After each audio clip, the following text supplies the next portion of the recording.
Uh-huh, uh-huh. Uh-huh, uh-huh. Uh-huh, uh-huh. Uh-huh, uh-huh. Uh-huh. No clouds in my stones, let it rain. I hydroplane in the bank, coming down with the Dow Jones. When the clouds come, we gone. We Rockefeller, we fly higher than weather. In G5s are better, you know me. In anticipation, fall precipitation, stack chips for the rainy day. Eden, Rain Man is back with Little Miss Sunshine. Aaron, where you at? You have my heart, we'll never be worlds apart. Maybe in magazines, but you'll still be my star. Baby, 'cause in the dark, you can't see shiny cars. And that's when you need me there. With you I'll always share. Because when the sun shines, we shine together. Told you I'll be here forever. Said I'll always be your friend. Took an oath I'ma stick it out till the end. Now that it's raining more than ever, know that we still have each other. You can stand under my umbrella. You can stand under my umbrella. Ella, Ella, eh, eh, eh. Under my umbrella. Ella, Ella, eh, eh, eh. Under my umbrella. Ella, Ella, eh, eh, eh. Under my umbrella. Ella, Ella, eh, eh, eh, eh, eh, eh.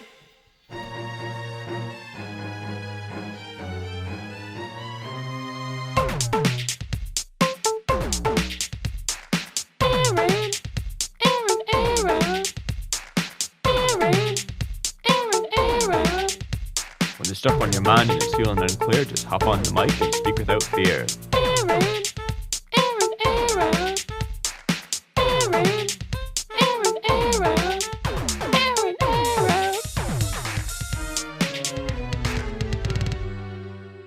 Let's air out.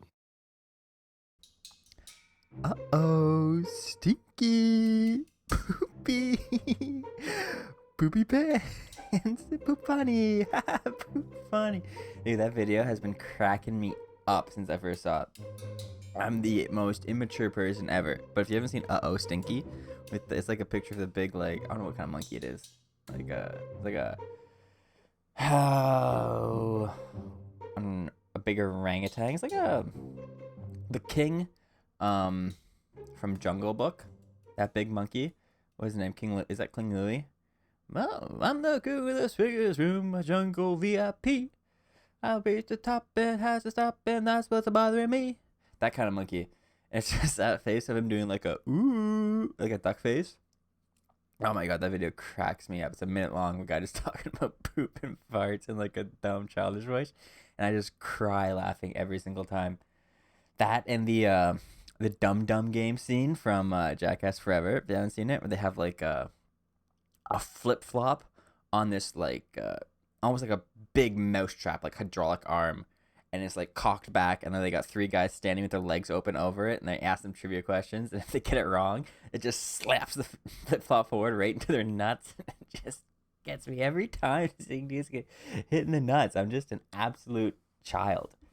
This week at work, I was in the lunchroom. I was like, I need an adult to help me do my job. And my manager's like, you're the oldest one here. Like, you're the least that needs an adult. I feel like I do need an adult for most situations in my life still. No, what's going on? What's going on, ladies and folks? Episode 42. We're going to make a recovery episode after last week. You guys didn't completely hate it as much as I did, but I didn't like it. And I'm going to use that as motivation to make this episode better. So I was like writing stuff down. Will and Allie, I wrote down, as soon as I finished recording, of course, I think of like 100 things I could have said about anything on the podcast, and just blew. My brain just wasn't working. I procrastinated a long time. It's on me. But if you make a bad one, that just like, it made me want to make a better one this week. So it kind of balances out and makes things better. But take a little sip of protein here. I'm just coming off yoga. We are starting July's yoga playlist, which means we're done June, and that's 6 months straight of yoga. We've done every single video Adrian has released in her monthly playlists so far, that's half of 365, which is what, like 182 or something. That's a lot of yoga. I'm getting much better at yoga. However, today's was a 18-minute core practice, which those things are just, they just destroy even the strongest of men like myself. I can do a 50-minute yoga without breaking a sweat usually, and I'm fine. 50, like 50, if you didn't understand that. But like a 15-minute core practice is so intense. Doing leg lifts for like, I can't even, if I'm laying on my back, I still don't have the flexibility to put my legs straight. I don't know how she puts her legs straight up. I'm still at like a 70-degree angle maybe instead of a 90, and like my knees, even my knees, my thighs are maybe at 70. Then my knees are curved. My toes are not pointed straight. They're not. It's tough. These hammies, after not stretching them out for like 24 years, my hammies are so unbelievably tight. And I also think like I'm not getting enough vitamins or nutrients or something, because like my muscles have been like getting sore. Is it potassium that you need for like muscle, like good muscle motion and stuff like that? Protein builds it. I feel like it's potassium that stops like cramping and stuff like that. Maybe I'm wrong. Maybe someone let me know. I could Google it, but I'm not about that life. I'm about conversation here, talking to people. But yeah, it felt like a good session. It's really hot in here though. I don't know why. I had to look at the AC. Like I'm just hot today. Just very humid. It's Canada Day, by the way. Happy Canada Day. I'm not recording on Sunday. Also huge news. Like that might be bigger news than well, that's kind of the only news I released this episode so far. It might be the biggest news you've heard in this episode. I'm recording on a Friday. I'm gonna have all weekend to edit this. I'm gonna try and record Umbrella. So if you're hearing this and I didn't have Umbrella, Aaron was lazy. But maybe you already heard it, and that'd be cool. That'd be cool if I actually got that done, because I've been 2 weeks since I already name drop them, but I feel like I can't do it again. So since it was requested, I have not gotten around to it. So hopefully that's in the intro. How been doing? Today was a quick day at work. 4 hours, only 4 hours on Canada Day, just to get in, get stuff cut, get out. And I've been competing with Marin all week, just a head-to-head rivalry. It goes all the way back to Monday. We had a bunch of sod we had to lay. I told Marin I'm gonna lay more sod than you by one. Like no matter what, no matter how much sod you laid, I'm gonna win by one. And of course she's like, there's no chance. I'm gonna destroy you.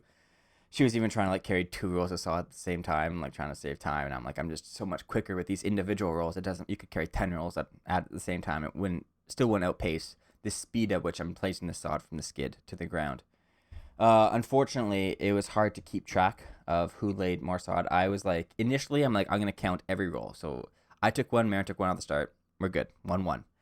By the time I laid like 5, I'm like, I have no idea how many Marin's laid, and I'm very unsure of how many I've laid. So, in just like a pure like feeling and just a vibe I'm getting, I'm pretty sure I laid more sod. She also had to like drive the workman to go pick up more sod.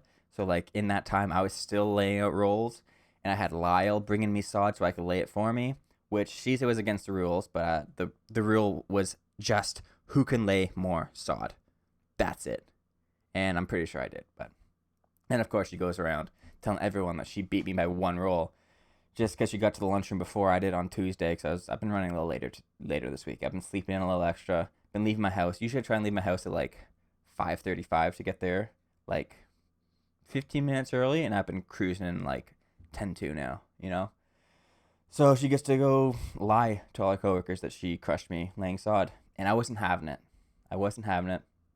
So Thursday, talking to my assistant superintendent, and he's kind of telling us like what's going down on the Canada Day holiday, and he's like, we need to get stuff cut quickly. I heard Marin can cut tees fast, so I'm gonna put Marin on tees. And as soon as I heard that, I'm like, I need to destroy Marin on tees. You gotta put me on tees with her. Then I can just like, redeem myself, establish my position at Westmount as the executive greenskeeper, the fastest walk mower out there, already setting records, cutting my 4-man greens route, my 4-hole greens route in 1 hour 10 minutes, cutting approaches in 2 hours 40 minutes. Like tees, I need to set a record for tees. So god damn it. I gotta censor that. It just squeaks out. Names just squeak out of me. Yeah, so he's like, okay, I'll do that. Put you guys on it. So Friday morning rolls around. Today morning rolls around. Marin and Aaron, the tea showdown. Marin was very very like oh, I'm gonna lose. Oh, I'm just a weak little girl. I'm gonna lose the race. There's nothing I can do because you're just a man, and it's just, trying to just, just brush it off. Like, if she loses, it doesn't matter at all. Like, she was destined to lose anyway, so just, already trying to take away from my victory before it's even started. I'm just a feeble woman that can barely push this T-mower up a hill. Oh, woe is me. And I wore my Hot Wheels socks too, because I was like feeling speed. Like, I need to wear my fastest socks. So I put on my Hot Wheels socks. I was like, I had to bring my headphones for true speed. And it was feeling good. I was feeling good this morning. I'll say it. We branched off. My first hole, my first tee box was closer than hers. So I got to like hit the ground running. I cut my first 3. And I'm feeling like I'm going really fast. I'm drenched in sweat already. It's only 7 a.m. Like an hour. 20 minutes per tee box isn't too bad. That's like what is that? We have to cut 9. So that's 3 hours we're looking at for what's it called? For a complete run. Not all tee boxes are created equal though. Some are bigger, some are smaller, some are squares, some are circles. So I'm driving past Marin's 3rd tee box, and I'm like, if I don't see her there, I'm gonna assume she's on her 2nd one, and because I'm feeling really good about my speed, then I have it in the bag. If she's not on her 3rd tee box while I'm driving to my 4th, I'm a whole tee box ahead of her. It's no problem. And I drive by, she's not there. Like, I'm just like applauding myself, planning my victory lap. What am I gonna say when I get back to the lunchroom? Like, when I'm just waiting for her to come rolling in, dragging her feet because she's so upset that Aaron just crushed her on tees. And then I get to her 4th tee box and she's already halfway done it. And I'm like, oh, no. So I have to just gun it. Just start gunning it through my next. I'm like blacking out. I'm going so quick on these next tees. Still cutting absolute lasers, by the way, though. Like, still, I think going faster and like not thinking about it makes you cut them better because you're just going a straight line. If you have to be perfect lines, because you're missing gaps or you're overlapping too much, you're wasting time. You want to do the perfect amount of passes on these tee box. So I get to a point where I'm like, I'm finishing my 7th tee, and I see she's still like back on her 6th, and I'm like, okay, this is good. I've closed the gap and now created my own gap, and I'm pulling away from her. I get to my final tee box. She's nowhere in sight. I start cutting it, and this is the 17. So 17 and 18 are the last ones. They might be the biggest, honestly. 17 is the biggest on the entire course, and of course, it's on my route. I let Marin pick the routes, because I'm a gentleman and a scholar. And so I'm halfway through cutting. 17 has like 3 massive tee boxes. It's a par 3, so it's like they need a lot of room because people make a lot of divots because our golfers, that's a tough word to say, golfers. Our golfers suck. They're terrible. We watch them play and it's atrocious. If you just sit at a tee box and watch them play golf, you'd probably get worse at golf just by osmosis. So I'm like halfway through my first tee box on 17, and I see Marin ripping down the 16th fairway, and I'm just, honestly, my heart sinks, because at this point I'm looking at what she has to do on 18, and it's less than what I have left on my 2.5 tee boxes on 17. And she drives by, flips me the bird, and gets going. And honestly, at this point, I'm sprinting, but the throttle on our cutters, like, it was maxed out. My thumb was so sore because I was just pushing it full throttle the entire time, because sometimes when you turn, it'll like get shifted. It's just like a paddle that slides forward and backwards. So it, like, if you like hit a bumpy turn, you can slow yourself down. So I'm just like ensuring I'm always at full speed, and I'm like pushing it beyond the full speed of the machine and putting all my might behind it. And I can still only go so fast. And there's like T blocks. If you're a golfer, you know that they like set up the two, sometimes it's like logs or horseshoes, or like ours are like little colored balls that have like a spike on the bottom, kind of like big thumbtacks. You stick them into the ground. And I'm like, we're supposed to like take them off, gently put them to the side. I'm just grabbing them and hucking them off the tee box. The girl is like setting up the tees behind me. I feel so bad for her. She's like a second-year university student, just going by herself, puttering along, trying to fill divots and like set up the tee boxes. And I'm just yeeting these things like across the entire course, just getting them out of my way, just cutting right up to them, grabbing them, overhand tossing them across the tee box. Marin's doing the same thing because she's like, it's a hefty competition. All that like talk she had in the beginning of like, oh, I'm gonna lose. There's nothing I can do. I'm just gonna lose. Just went out the window. She must have been just sweating her I was gonna say her balls off, but that doesn't make sense because she doesn't have testicles. Sweating her boobs off out there, pushing her tee mower, just fully aggressive. And then I'm halfway through my final tee box when I see Marin back in her cart driving towards me, and I just collapse. Just so upset, so defeated that I just lost that race. It was demoralizing. I felt so good, so confident I could do it when I got to that 17th tee box all by myself. And I was like, I got all the time in the world. And she beat me by probably 3 minutes. Like, I finished that last tee box in 3 minutes. And that's, like, I don't know how I could have shaved off more time. Like I said, I was going fast, just like full speed the entire time. There were some like parking issues of where I could park my cart to take off. Like our mowers, we put them on a trailer if you're doing tees. If you're cutting greens, you got to walk between. But like for tees and approaches, you get to pull it around because you're going on way more holes. And like, yeah, I could have parked better and like had an easier access to some of my tee boxes because I was doing a route I'd never done before, which Marin had not cut tees yet this year, so it's kind of balances out. But it was a tough loss. And then to add salt to the wound, she's like, yeah, I also like ran out of gas on 10 and had to go back and fill up a jerry can and then fill up my mower again. And that's just disrespectful, really. Like, just, you not only had to beat me, you also had to like take a break. Like she literally took a break. She could have eaten a snack and still beaten me. It's just demoralizing. I don't know what I could have done. I lost fair and square. It sucks. I did dump my cart out and clean my mower before she got back though, so that's kind of something. Maybe in a completeness of the entire job, I was done first. But no, the bet was who can cut their tees first, and I lost. Marin Hale, fair and square. But we have to do it again before you leave, obviously, and switch routes to see, because I feel like potentially my route was longer. I walked about 15K in that 3 hours, 2 hours 45 minutes for me, like 2 hours 40 minutes for her. And I think she said she walked 10 kilometers, but she didn't record her distance or her steps on the 5th tee box, which I don't think the 5th tee box is not 5 kilometers. So I'm just going to throw that out there. However, the phone is also less accurate at tracking steps than like my Fitbit watch. Which, you want to talk about this Fitbit watch? It's it's caused me a lot of heartache. First off, the screen just does not work anymore at all. The screen's completely burnt out. I can't tell time with it. I can't use this thing at all. I can charge it and I can wear it. Those are the only functions I get out of it. There's an alarm set on here that I set as like a backup alarm for work for 5:30 a.m. that goes off every single day. You cannot change your alarms on the Fitbit app on your phone. You can only change your alarms on the Fitbit, and I just can't turn it off because I can't see the screen. So every single day, 365 days a year, my wrist is going to start buzzing at 5:30 in the morning and wake me up. Days off, days on, always going. On the days on, it works because that's like my 10-minute warning that I got to get going.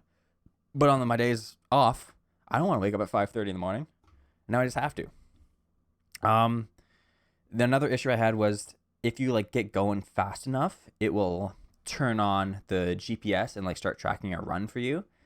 And unfortunately, earlier this week, it turned on the GPS, and there's this glitch where like it'll record a run, and then even if the run stops, it'll still have a notification on your phone that says Fitbit connected GPS is running. And that's like on your home screen when you have like a message notification. It'll say that permanently. Normally you can swipe away notifications, but this is one of those dumb notifications that just can't swipe away. You can like mute the notification for 2 hours, but either way, it's just going to come right back. So that's been stuck on my phone the entire time because the only way to stop that is to go start a run on your phone and end it just to end that glitch. Can't do it though because I can't see the run. So this Fitbit is just a pain in my tuchus, and it is killing me. I really should just get a new one. They're like $150, but I'm a cheapo, and I'd rather spend $150 on food apparently and Uber Eats because I'm just a slob, just an absolute slob. Speaking of absolute slob, you see this towel behind me? This is we're just back to doing straight video podcasts. Honestly, I haven't painted in a long time, but this is the towel. I used this when I was dyeing my mustache, and if you see this corner, it's all brown. Very it doesn't look great. It looks like poop. We'll be honest. We'll call a spade a spade. It looks like I pooped on the corner of my towel because I was like, when I realized I had overlapped my mustache too much, I'm like, oh, I'm just gonna rub it off with a towel. Just there be no problem. Dye will come off with this nice gray towel. No problem. Is this gray? Or is this like a baby blue or a teal or something? I don't know. It could be whatever color you tell me it is. I have no idea. But after my whole this is gonna be a throwback. After my whole butt blanket story, which that was like episode 20 something. The butt blanket where I was just talking about how disgusting I am. Hard for me to defend myself on that one, saying it's not poo, when the corner of the towel is all brown, and I'm not gonna explain the butt blanket story. You have to go find that in some podcast. I know it was one of the ones with Ethan. It might have been. It's either Animals Don't Pay Taxes, or what is it? It's Fun Getting in Trouble, or the Climbing Boys ruining Ethan's day. I think it's one of those three. I think Ethan and I have only done 3 podcasts.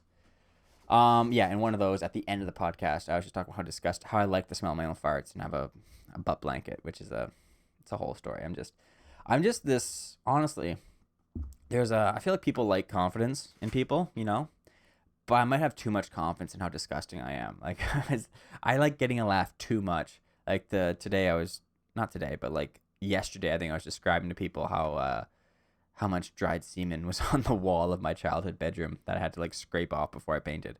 And I mean, I got the laughs, so that's like all I care about. But it's also like I'm a disgusting heathen, like just a complete Neanderthal.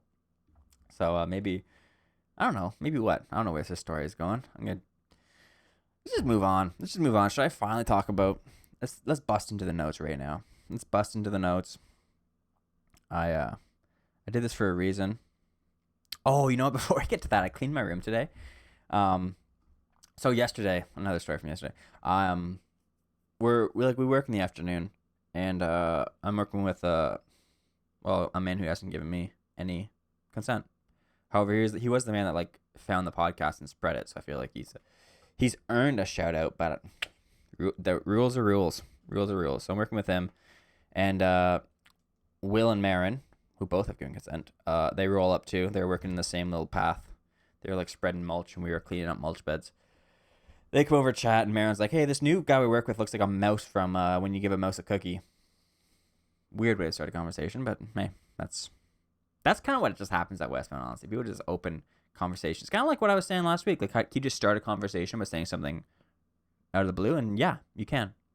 So I want to like Google this when you give a mouse a cookie, to see what the mouse looks like, to compare it to this not a new coworker, but he's like a high school student who just started going full time because he's out of school now. He was working on weekends before. And of course, like when I go to Google and I like click the search bar on my phone, all like my past searches come up, which is a dangerous game. Like, I don't know. I didn't think about it when I was in there. You know, when like you're on your desktop and you're like, there's people in the room like, okay, I cannot search anything that starts with the letter P, you know, for obvious reasons. So I opened the search bar and R. Kelly Midget was in my search history, which it's a tough one to explain as well, kind of like this brown towel I got behind me. But I was looking for, and of course the guy I was working with saw it and like called it out immediately, like R. Kelly Midget is in your search history. But it's because I remembered this scene from Trapped in the Closet. I think I saw a YouTube video on it about the midget in Trapped in the Closet. And then so Trapped in the Closet is like R. Kelly's opera. I think that's how it's described. It's like the first 12 chapters is like the album, and I think it's up to like 36 chapters. He just kept adding on to it. But yeah, the first 12 chapters is the album Trapped in the Closet. You can listen to it on Spotify. Highly recommend it. And the story was going this way because when I was tidying up my room when I got home today, like putting my laundry and stuff, I decided to listen to it. And absolutely phenomenal. I gotta say, if you have not listened to Trapped in the Closet, hey, if you're working right now, if you got like lots of time to kill and like this podcast is just one part of your day, you need more stuff to listen to, I highly recommend you go listen to Trapped in the Closet. It's like 40 minutes long. An absolute epic of a story. Just twists and turns. It's R. Kelly the whole time singing it, and the way R. Kelly sings, he's telling a story, and it gets so intense and like, oh man, absolutely one of the best things I've listened to today. And I mean, the only things to listen to today was my playlist on shuffle and that album, and that's gotta say a lot because I specifically catered the playlist I listened to. So I'm definitely gonna listen to that again. I kind of want to find the other chapters, but yeah, there's one scene where like there's a midget in it, and I wanted to find that scene and watch the clip on YouTube, and that's why I googled R. Kelly midget. And I think I looked up R. Kelly because I just heard that he got like 30 years or something for the kitty diddles. Was it kid diddling? That he got 30 years for. Yeah. Anyways, Trapped in the Closet. Give her a listen. Let me know. Let me know what you think. I said move. She said no. I said bitch move. She moved. Lyrics like that. She's got a spatula in her hand. What's that gonna do with all these guns? That's my R. Kelly impersonation. Okay.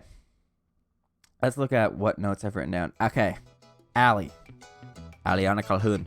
Aliana Sofia Vergara Calhoun. That's her full name. Yeah, she is Portuguese, as I told you. Did I tell you that last week? I told you she's from Baden, and she likes talking to people and she's friendly. I think that's all I gave her. But I did write down some notes.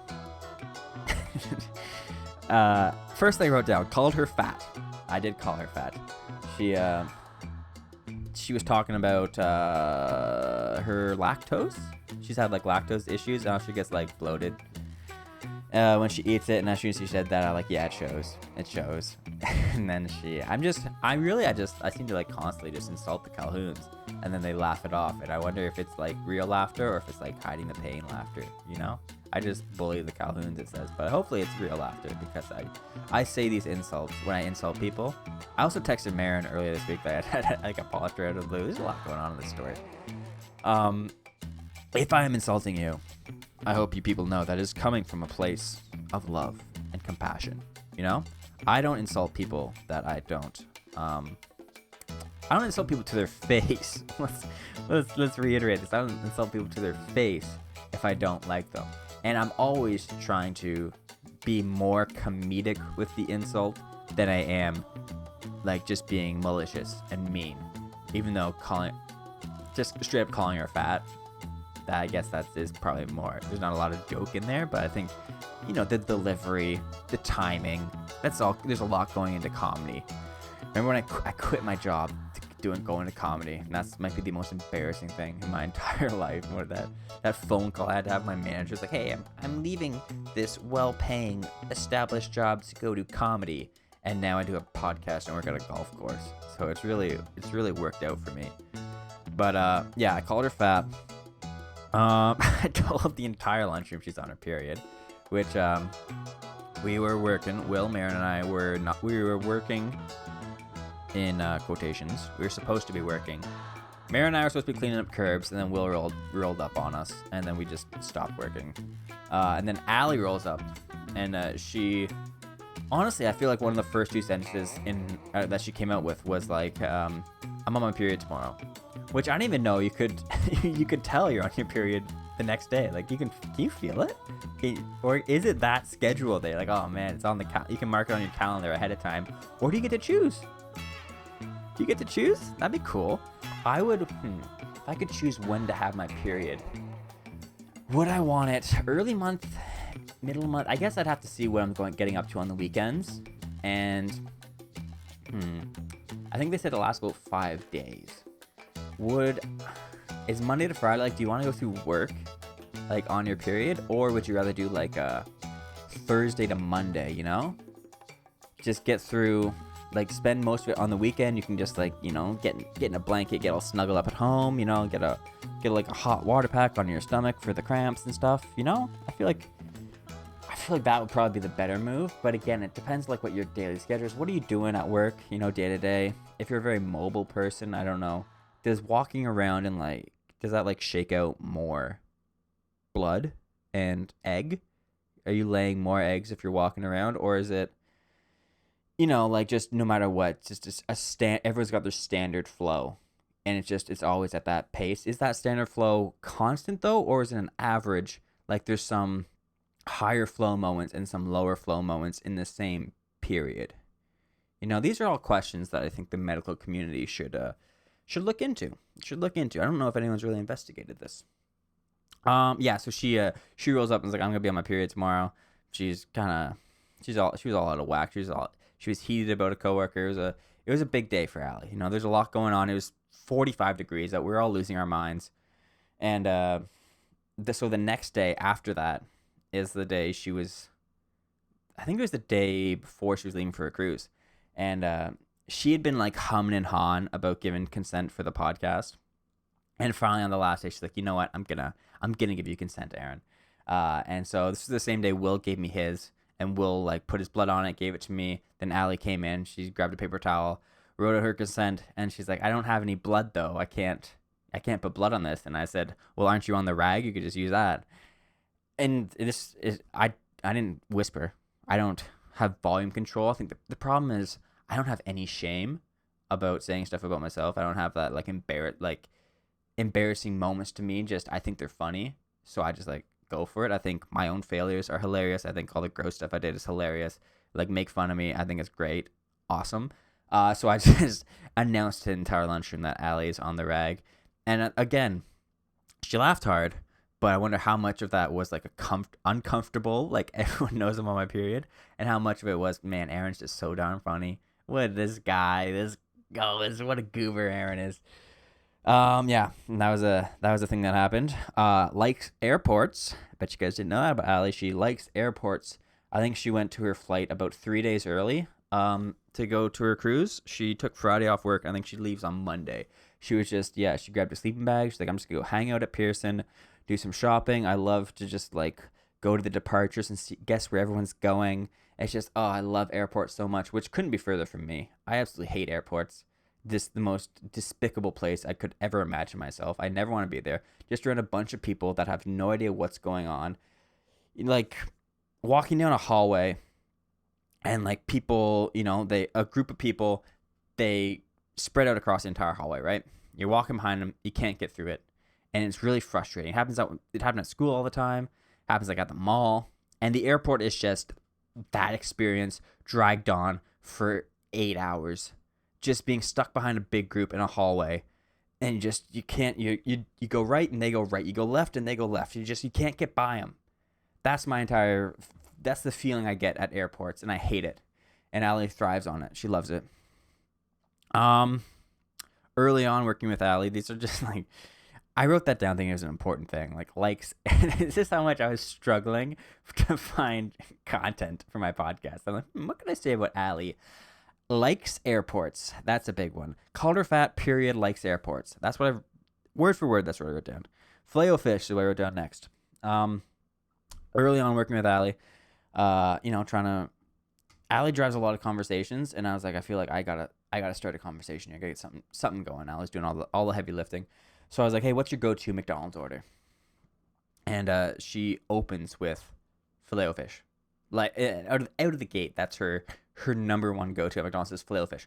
You got the Big Mac, you got the Quarter Pounder, you got the McDouble, you got the Junior Chicken, you got the McChicken, you got nuggets. You go dessert, you got ice cream cone, you got McFlurry, you got so many options you could go for before you get to the Filet-O-Fish. And she opens with the Filet-O-Fish. Illegal. If you go to McDonald's and you order Filet-O-Fish, now, we'll get to that. Not just a Filet-O-Fish. She wasn't done. Filet-O-Fish, no tartar. Just crusty fish patty between a bun. Dry. Like just eating a bread sandwich, essentially. Imagine toasting a piece of bread, put it in between two soft pieces of bread, and eating that. Like this is my favorite food. Oh my god, 3 Michelin stars. Yes, absolutely absurd. If you go to McDonald's, as I was saying, and order a Filet-O-Fish, no tartar sauce, and that's your meal, they should be like, I'm sorry, you have hit the secret code. We will never be allowed to serve you at McDonald's again. You can come back when you order a Big Mac combo and 20-piece nuggets and eat it all in one sitting, and then feel bad about yourself like a normal McDonald's customer.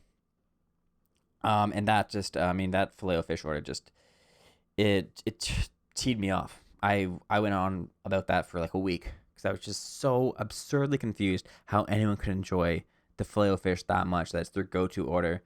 And just, she's like, she loves the flavor of it so much, she has to remove any other ingredient from that sandwich other than bun.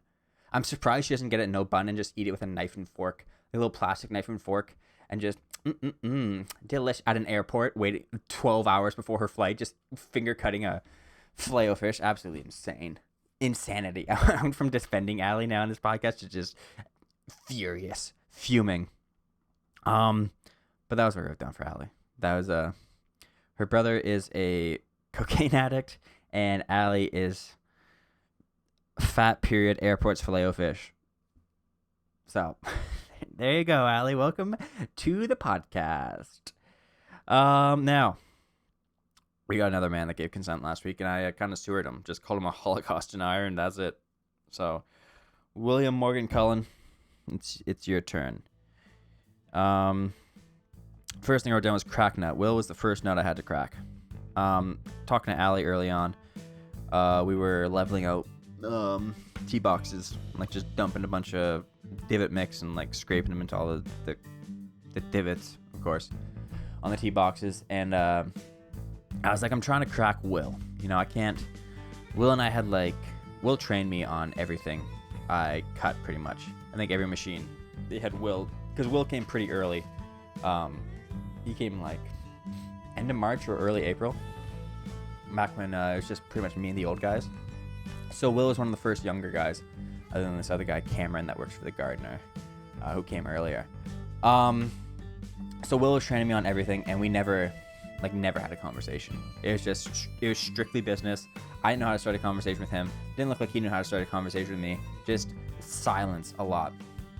And so I was talking to Allie, like, I need to figure out how to crack Will. I need to know, he's a tough nut to crack. I gotta figure him out. What are his likes? What are his interests? And I think all it took was me cracking like a rape whistle joke and a autism joke. And then that seemed to be what did it. And then from then on, it's just it blossomed and grew from there. But Will wanted the credit for the Just for Men. He did suggest the dyeing, and I didn't mention it last week. I didn't mention it in the podcast where I did dye my mustache. But yeah, this was all Will's idea. He suggested I dye it black, which I thought was a little too much. The color I chose is absolutely perfect, honestly. I feel like it looks natural now. It's kind of like faded a little bit, but it kind of matches my hair on my head. At least I think I do, being colorblind, but maybe it doesn't. It's actually disappointing that this is like a fake mustache color. Like I'm upset that it's not. I feel like now that I dyed it this color, it's just gonna grow in this color, but I don't think that's how my body works. It's not gonna like identify like, oh, the hair's changed color. Okay, didn't know you wanted that color the whole time. We'll do that for you now. So it's gonna be disappointing when it starts growing in blonde again, and I have to forever just dye my mustache. But I don't know how long it's gonna last. I might get rid of it at some point and just bring it back for Movember. But we'll see. I do enjoy having it, and I feel like I get more respect and get more authority having this mustache.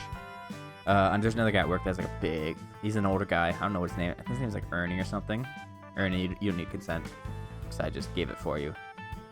He's got a huge duster, like literally like a broom underneath his nose.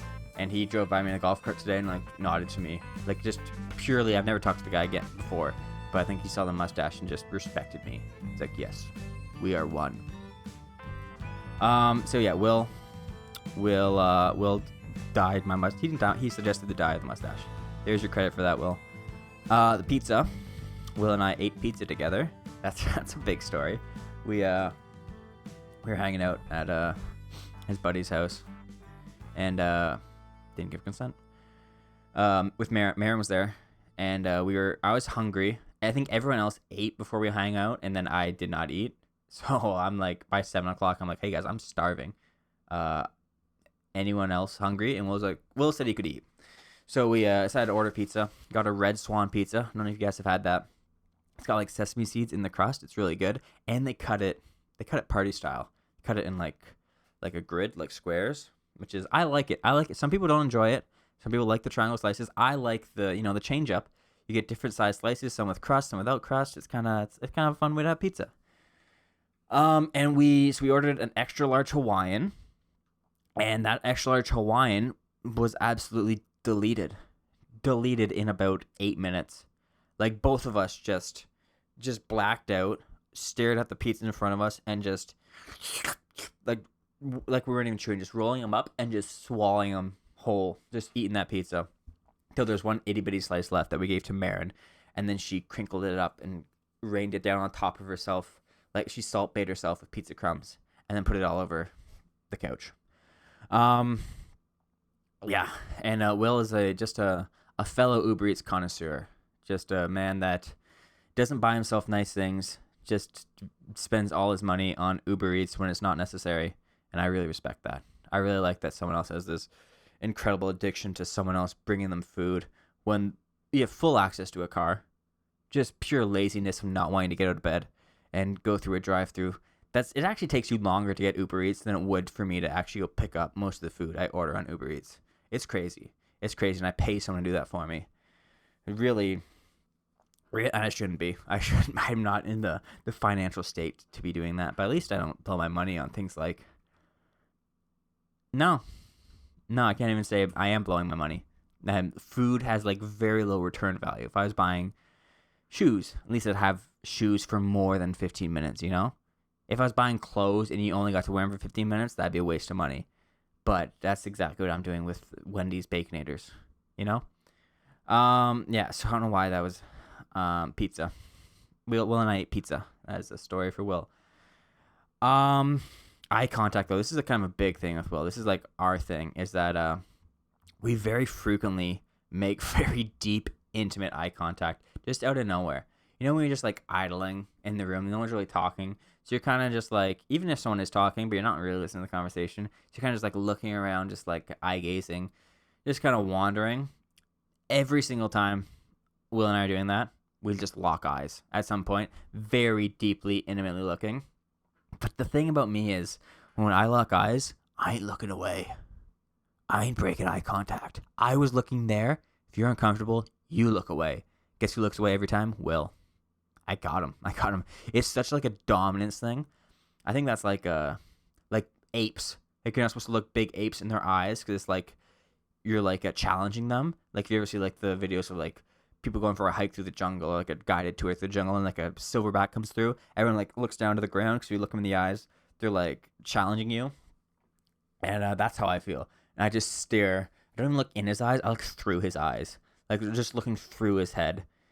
And he always looks away, and he gets so upset every single time. But I can like, it's almost like I have a sixth sense for when Will's eyes are like gonna cross across my plane, and I'll just like snap my eyes up and look at him. I remember he said like, he was just like, he made eye contact brief with Marin, and both of them looked away instantly because it was like uncomfortable. And then right after that, he locked eyes with me, and I just stared straight through him. He got so, he's like, come on, man.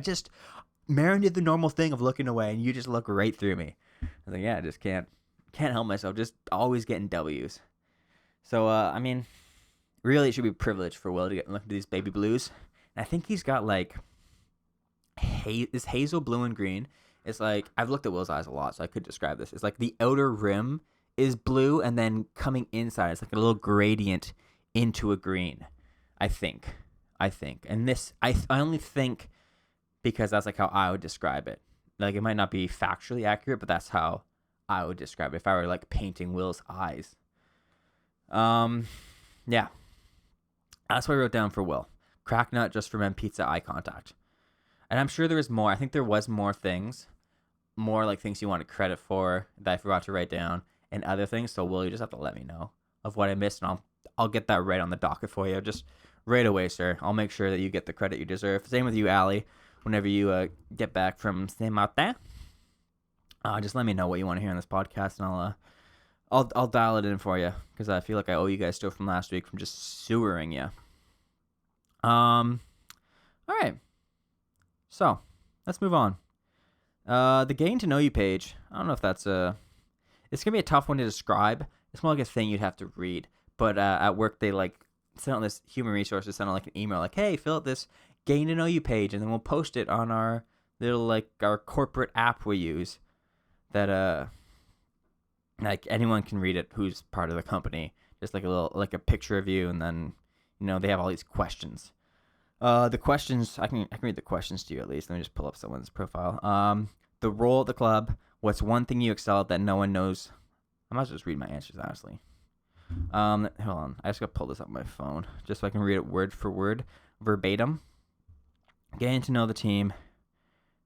Review this form. All right. So, name, Aaron Brock. Only thing I didn't lie about on this form.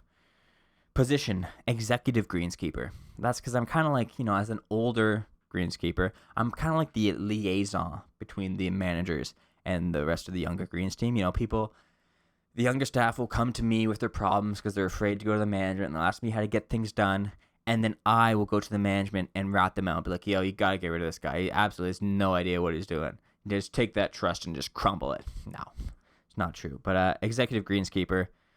And that, as soon as they read that, I knew they're not going to post this because I'm just a liar. What's one thing you excel at that no one at work may know?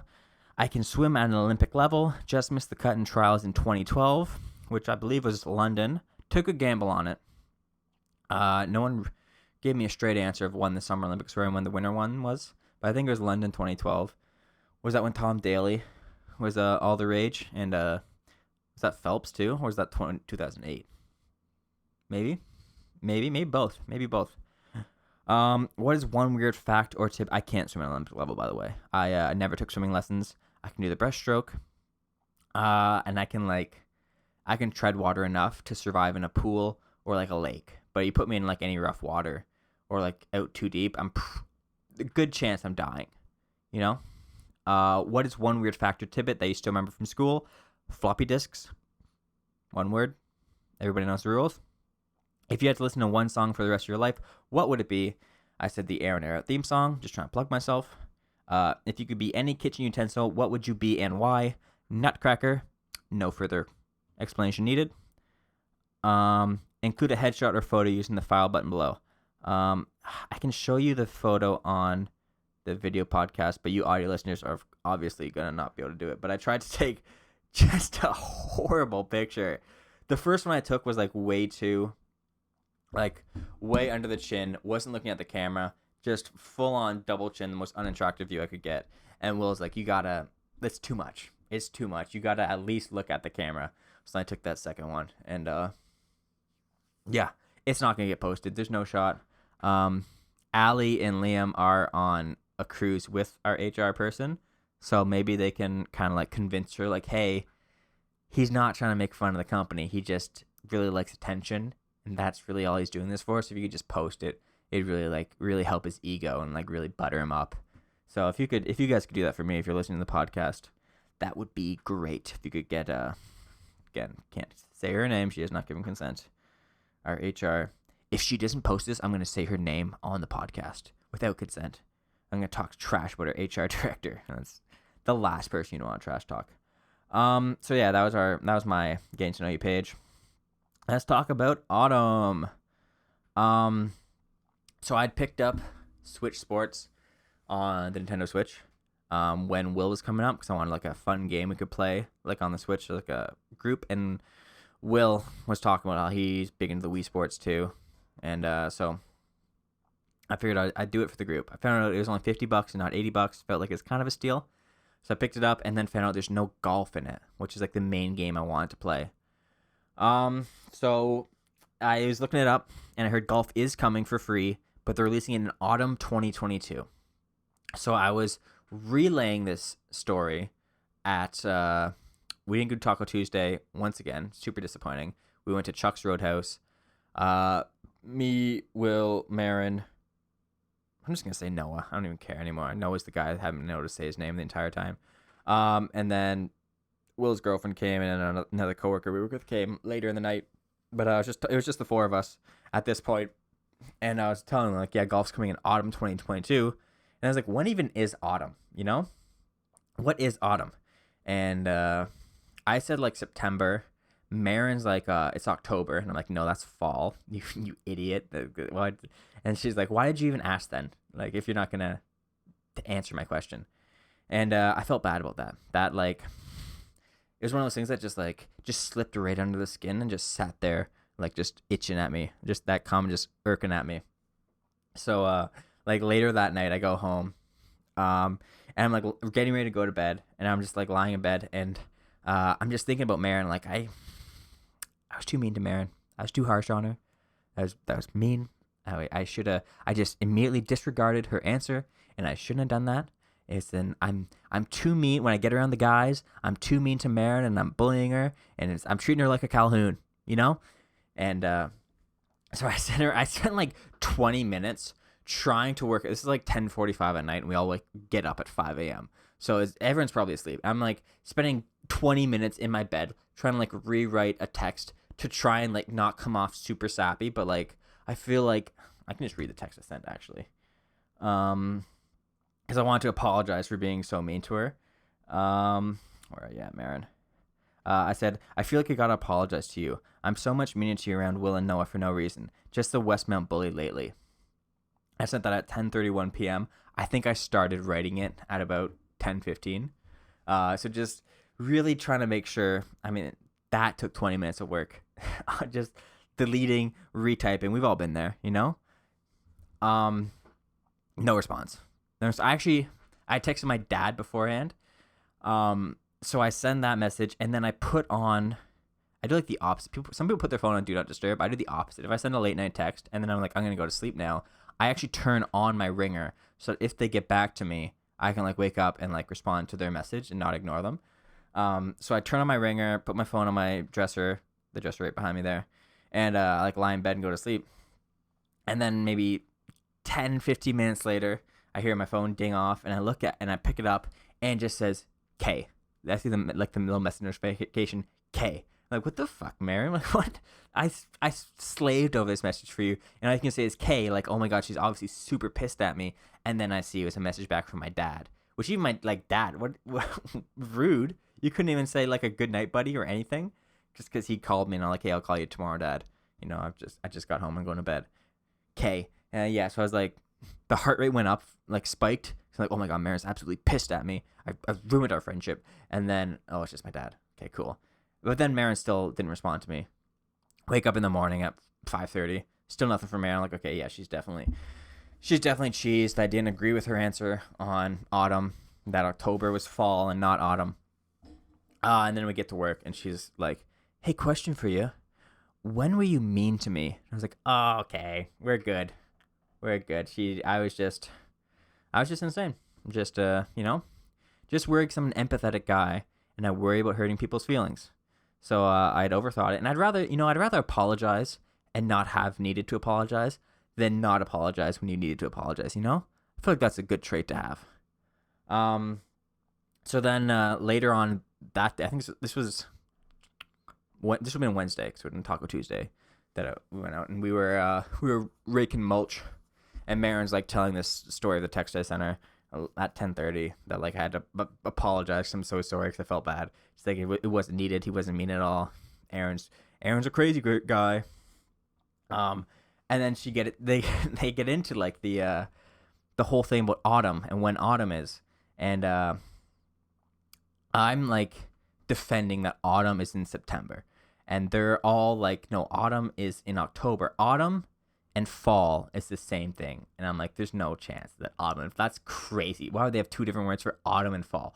Autumn, in my mind, autumn isn't like a season. It's like a transitionary period, you know? This is how I've understood autumn. It's like that ending of summer around September and then bleeding into fall, but like, you know, the leaves aren't falling yet, so it's not quite fall, but it's not quite summer. It's this in-between, you know, purgatory of summer and fall. And I had like 5 people all on me, like fall and autumn are the same thing. What are you talking about? Where did you hear this?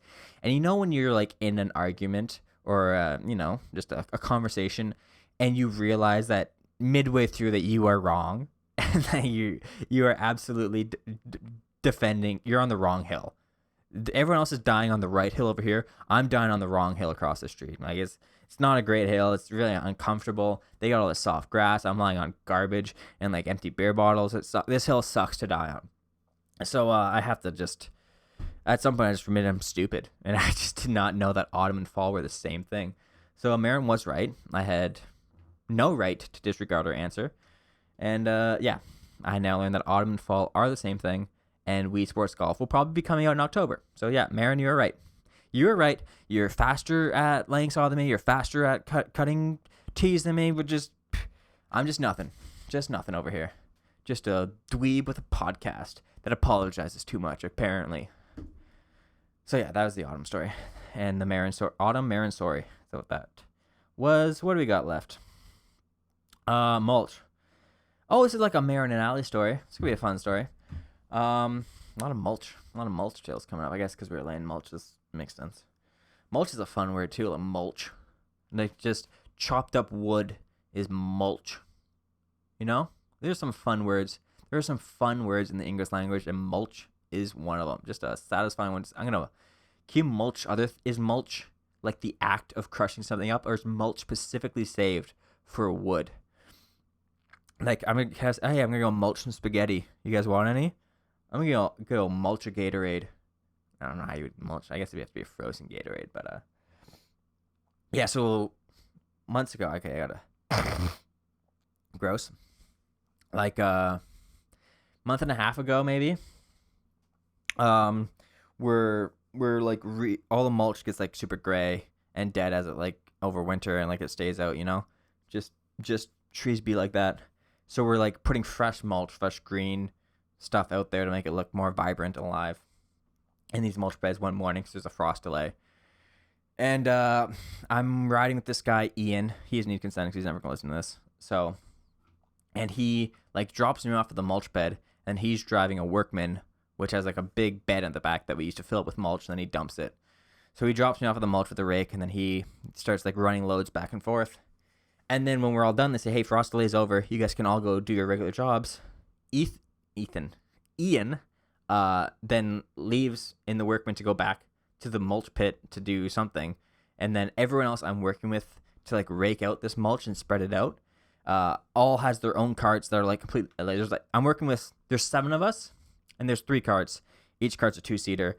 They're all accounted for. So they all get in their carts and leave. I'm just stranded alone in this mulch bed and I have to walk back to go start my job. And it sucked. So cut to the afternoon. One of the old managers came back to visit. And like everyone, I didn't know who she was because I didn't work here last year. But everyone's like chatting with her, you know, catching up with her. All that. It's an exciting afternoon to see her back. And I'm put in the job for the afternoon is like continue spreading mulch in the mulch beds with Allie and Marin. So I go. First thing that happened is I'm riding with Allie. We pull up to the mulch bed and I jump out of the cart and immediately I land on a rake that's like positioned right where my foot would be when I step out of the Workman. And I like step on the rake and it flips up and nearly destroys my head. Almost died already in this mulch bed. And they thought, Marin and I thought it was so funny. Aaron almost got hurt. And then they both go to, let me think. I want to get this accurate. No, first, our manager and they're visiting our guest, their old-time friend, are like, we're driving back to the compound to get the Bobcat so we can load up your Workmans with mulch. So the 2 of them go back. And then Allie and Marin are like, okay, we're going to take these Workmen. They have 2 Workmen. They're 2-seaters, but they have 1 person each Workman. Like, okay, we're going to go back and get some mulch. Then we'll come back and dump for you, Aaron. No problem. So I'm like, okay, fine. I'll chill here. It's maybe like max 10 minutes it'll take them to go get loaded up and come back here. So they drive up and I'm just kind of hanging out. And 10 minutes goes by. Nothing. Like, okay. Maybe it took a little bit longer. Maybe 15 minutes. I can see him back here in 15 minutes. 15 minutes, nothing. So I'm just like sitting alone in this mulch bed, sitting on the ground. Other coworkers are driving by me like, you doing okay, Aaron? You doing all right? And I'm like, yeah, I'm fine. Just waiting for mulch, you know? I'm like, found some sticks. I'm like drumming on my ground, drumming on my legs, just leaning on a tree, just looking pathetic by myself, sitting in a mulch bed, just looking at the 16th fairway. And I swear to God, like 40 minutes goes by. And then finally I see Marin like driving over the hill. And as soon as she sees me, her like eyes wide. She's like, oh my God, we completely forgot about you. We completely forgot we'd put you in this mulch bed. And then Allie rolls up like 2 minutes later behind him. Marin is a female behind her. And says the same thing. Oh my God, we're so sorry. We went down. We just started talking to old manager. This whole name thing is so stupid. And we completely forgot. They're just, and I knew it. Like once 20 minutes hit, I'm like, they're chatting. They're having a conversation. They're chatting. I could be here all afternoon. I don't know. They might not even come back. Like, do I just walk back to the shop and like just get my water and hang out there and just text them like, hey guys, I gave up. But yeah, twice in one day I got left in that mulch bed. Hurt my feelings. I'm not gonna lie, it hurt my feelings. It was really scary, and I was by myself. I didn't know what to do. It really sucked. It really sucked. Just being forgotten like that, all alone. yeah, that was the getting left mulch story. We are just flying through these. This is a long one. It's hard to discipline someone with a mustache. I don't know what that second one is. It's hard to discipline someone with a mustache. I've been feeling that lately. I got a long leash. I'm getting away with a lot. I think it's because I have a mustache. I think it is hard. The mustache is such like a commanding feature. It demands respect. I think they don't know what to do with me because I'm like, it's just so macho and masculine. And then like you're telling me, you know, hey Aaron, you can't do that. You gotta go sit on the wall. That's how they discipline us at West Mountain. Same as high school and elementary school rules. You do naughty, you gotta go stand on the wall by yourself. You gotta face the wall. No friends can talk to you for 15 minutes. Yeah, but this was one of those topics that I write down and like in my head. At the time, I was probably like riffing on it and really running with it. And at this point, I don't remember what any of those riffs were, and it kind of sucks. But you can just enjoy that sentence, I guess. It's hard to discipline someone with a mustache. Then I wrote comma wet pole comma. I don't know what wet pole is. Not a clue at all what wet pole could even possibly mean. Yeah, no. If anyone has any idea what a wet pole would mean, leave it in the comment section down below. And really pushing the dress code limits. I am. We had a talk, like a morning conversation, little morning meeting. Remember when I said I didn't like talk about work on these podcasts, and literally every podcast has just been straight work stories for the past 4 months? Yeah, I remember. Pepperidge Farms remembers. They're like, hey, you gotta tuck in your shirts. You know, you gotta look clean. This is a professional golf course. These members pay a lot of money to golf here. We want to look really good. Tuck in your shirts. You know, khaki shorts. Wear your Westmount garb. Whatever. Steel toe shoes. You know, don't look like a slob out there. And boy, do I look like a slob out there. I don't tuck in my shirt. Never have I ever tucked in my shirt. I think I tucked it in for maybe 5 minutes, and I was like, I hate this. Take it out. Even in real life, I'm not a shirt tucker. Hate it. Hate getting dressed up in like a suit and like a dress shirt we have to tuck it in. Absolutely, it makes my skin crawl. I hate it. Every ounce of it. So my dress code is I got my khaki shorts, and then I usually wear great socks. You guys know my sock game is on point. And then just an untucked polo, completely unbuttoned. There's 3 buttons on it. I leave it completely unbuttoned. I've got a deep, you can see this on the video. You can see this deep V-tan I've got strictly from wearing that polo. The collars on these polo shirts are absolutely terrible. They're like paper mache, but not like the hardened paper mache, like the wet oatmeal paper mache when you're putting it on the balloon still and it hasn't dried yet. That's what these collars are like. So getting them crispy and nice is impossible. They are a little easier if you button them up, but whatever. So my collar is usually like half popped, like crinkled in the back and like flattened down on one side. I just look terrible. I got my disheveled, messy hair. I got this stupid mustache. I got a weird ass tan. Sometimes I wear sunglasses. It's just, I look awful out there. I look absolutely terrible. And again, no discipline because of a mustache. But I'm really just pushing the limits. I want to see how far I can take this to look just absolutely like trash and look absolutely terrible out there. Before they talk to me about it, and I don't think they will. The ball is in your court. But wow, that was everything I wrote down. This podcast felt like it flowed a little smoother. It went 15 minutes longer than the last one, which is maybe great for you guys, not great for me because I got to listen to this back again. Still got to sing Umbrella too, but it's Friday. We're done the podcast before 6 p.m. That's really nice. Weekend plans coming up. What did I do last weekend? I already talked about it on the podcast last weekend, actually. Talked about it on Monday. Yeah. Huh. Good for me, Aaron. Good for me. What am I going to get up to for the rest of the night? I really got to start uploading the last 2 podcast videos. I was working on that a bit before yoga. So hopefully I can get those. Just going to upload them both. I'm not going to worry about this thing anymore. In Sound Mind, I got like an hour and a half of video footage that I have not touched. I'm just not a YouTuber.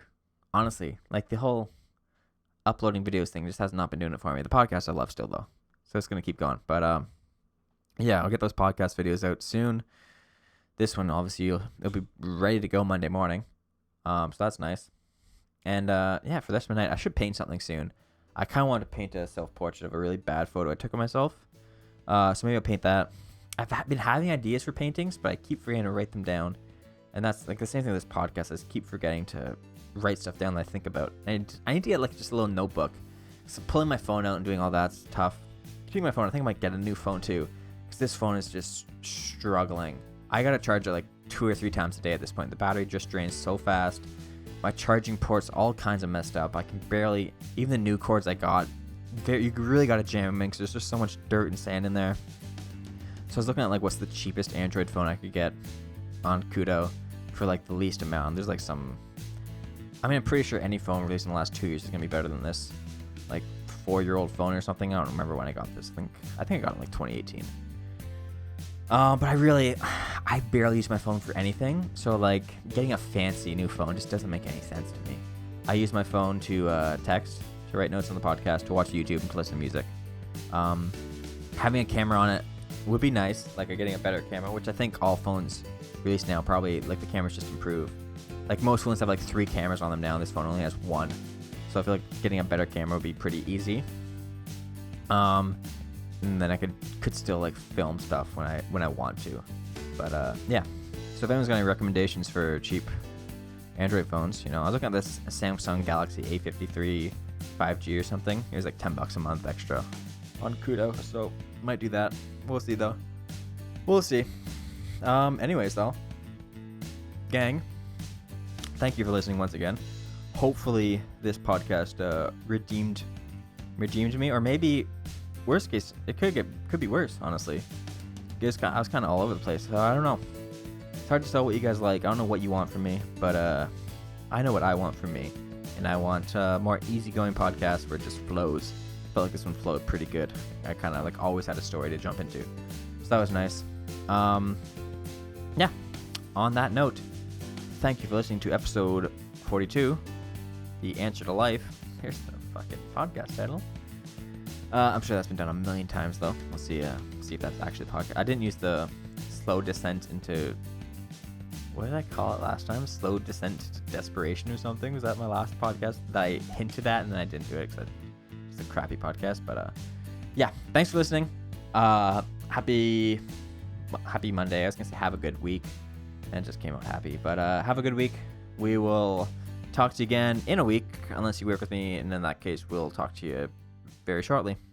All right, guys. Listen to Trapped in the Closet after this. Chapters 1 to 12. The midget. Peace. Aaron out.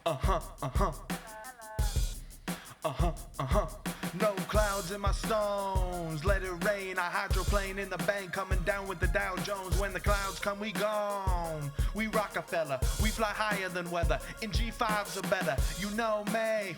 In anticipation, fall precipitation, stack chips for the rainy day. Eden, Rain Man is back with Little Miss Sunshine. Aaron, where you at? You have my heart, we'll never be worlds apart. Maybe in magazines, but you'll still be my star. Baby, 'cause in the dark, you can't see shiny cars. And that's when you need me there. With you I'll always share. Because when the sun shines, we shine together. Told you I'll be here forever. Said I'll always be your friend. Took an oath I'ma stick it out till the end. Now that it's raining more than ever, know that we still have each other. You can stand under my umbrella. You can stand under my umbrella. Ella, Ella, eh, eh, eh. Under my umbrella. Ella, Ella, eh, eh, eh. Under my umbrella. Ella, Ella, eh, eh, eh. Under my umbrella. Ella, Ella, eh, eh, eh, eh, eh, eh.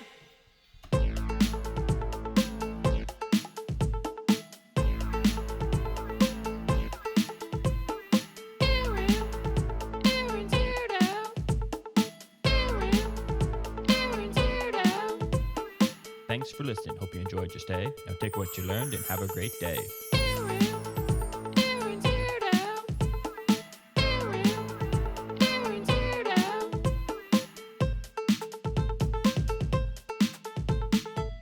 Damn, it feels good to air out.